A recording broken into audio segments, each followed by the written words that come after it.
ఓం శ్రీకృష్ణ పరబ్రహ్మణే నమ. భగవద్గీత 12వ అధ్యాయంలోని 8వ శ్లోకంలో మనము సాధన మార్గాలను గురించి తెలుసుకుంటున్నాం. దేహాభిమానంను వదిలిపెట్టాలి.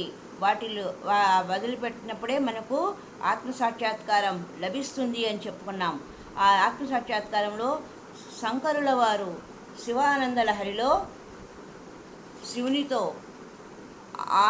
ఆర్ద్రతతో ఏం చెప్పారు? నా దగ్గర ఒక కోతి ఉంది, దాన్ని నీకు ఇస్తాను, నీకు భిక్షం తీసుకోవడము, భిక్షాటన చేయడము సులభమవుతుంది అని చెప్పాడు.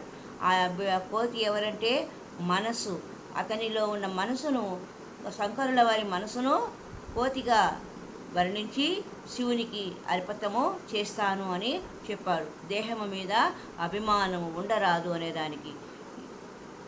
అలాగే ఇది సాధ్యమా అంటే బ్రహ్మజ్ఞానులకు మాత్రమే సాధ్యము. బ్రహ్మ సాక్షాత్కారము జరగాలంటే బ్రహ్మజ్ఞానిగా ఉండాలి వాళ్ళు అన్నాము.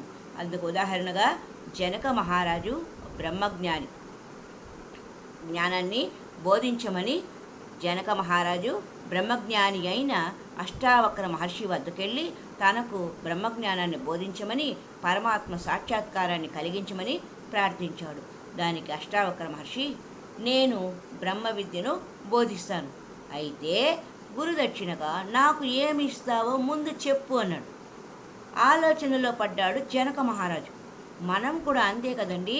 బ్రహ్మజ్ఞానాన్ని బోధించిన గురువుకు గురుదక్షిణ ఇవ్వాలంటే గొప్ప ఆలోచనలో పడిపోతాం. ఎవరెవరు ఎంతెంత ఇస్తున్నారో 10 మందిని విచారించి తెలుసుకుంటాం. ఆ తర్వాత లెక్కలేసి ఎంత తక్కువ ఇవ్వడానికి వీలవుతుందో అంత చూసి ఇస్తుంటాం.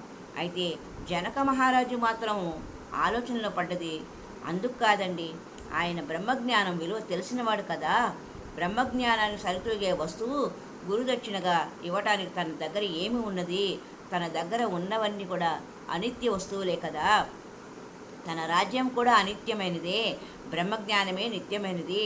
నిత్య వస్తువుకు బదులుగా అనిత్య వస్తువులను ఎలా ఇవ్వడము? సమాధానం దొరకక ఊరుకున్నాడు. ఇక గురుదేవుని అడిగి ఆయన ఇష్ట ప్రకారము చేయాలి అనుకున్నారు. ఎవరండి? జనక మహారాజు. ఎవరిని? అష్టావక్ర మహర్షిని. ఒకనాడు వేటకై అరణ్యానికి బయలుదేరుతూ జనక మహారాజు గుర్రాన్ని ఎక్కబోతున్నాడు. అంతలో అష్టావక్రుడు అక్కడికి వచ్చి, మహారాజా, బ్రహ్మజ్ఞానాన్ని బోధించమని చాలా కాలంగా అడుగుతున్నారు కదా, కాలం గడిచిపోతున్నది కనుక నీ కోరికను తీర్చుకో అన్నాడు. రాజు గుర్రాన్ని ఎక్కబోతూ, మహాత్మా, ఎంతకాలంలో నాకు బ్రహ్మ సాక్షాత్కారాన్ని కలిగించగలుగుతారు అన్నాడు. దానికి ఆయన, రాజేంద్ర, మీరు ఒక కాలు రికాబులో పెట్టిన తర్వాత రెండవ కాలును రెండవ వైపు రికాబులో పెట్టే లోపల బ్రహ్మ సాక్షాత్కారం కలిగిస్తాను అన్నాడు. అంటే గుర్రం ఎక్కేటప్పుడు ఒక కాలు ఈ పక్క, ఒక కాలు పక్క వేస్తాం కదా, అదనండి అన్నాడు మహర్షి. అయితే గురుదక్షిణ ఏమడుగుతారు అడగండి అన్నారు జనక మహారాజు. నీ దేహ అభిమానాన్ని నాకు ఇచ్చేయి అన్నాడు గురువు. శిష్యుడు సామాన్యుడా? ముత్యపు చిప్ప రెడీగా ఉంది, చీనుకు పడటమే తరువాయి జనకుడు గుర్రంపై నిలిచే సాక్షాత్కారం పొందాడు. దేహాభిమానాన్ని వదిలితే జీవుడు దేవుడే, ఘటాభిమానాన్ని వదిలితే ఘటాకాశం మహాకాశమే. అందుకే నీ మనోబుద్ధులు నాకు సమర్పించు అంటున్నాడు శ్రీకృష్ణ భగవానుడు. గోపికలు దేహాభిమానాన్ని వదిలారు. అదే వస్త్రాపహరణ లీల. దేహాన్ని వస్త్రంతో పోల్చారు. వేదాంతంలో వస్త్రాన్ని హరించడము అంటే దేహాభిమానాన్ని హరించడమే. అందుకే చిన్ని కృష్ణుడు తమ ఇళ్లలో కొండలను పగలగొట్టి వెన్నను దొంగిలించినప్పుడు అంటుంటారు, కృష్ణ, మా ఉపాధులు అనే కుండలను పగలగొట్టి హృదయం అనే వెన్నను దొంగలించావా, ఎంత దొంగవయ్యా నీవు అని.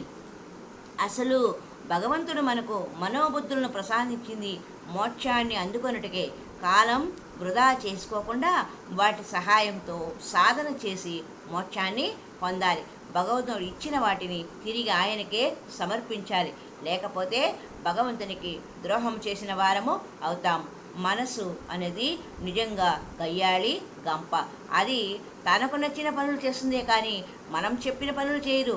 తల దూకోవటానికో బొట్టు పెట్టుకోవడానికో, చీరలు నగలు సింగారించుకోవడానికో, బూటు పాలిష్ చేసుకోవడానికో, కాళ్ళు టై బిగించుకోవడానికో, పౌడర్లు స్నోలు రాసుకోవడానికో గంటలు గంటలు ఖర్చు పెడుతుంది. కానీ జపం చేయడానికో, ధ్యానం చేయడానికో పట్టుమని 10 నిమిషాలు కేటాయించదు.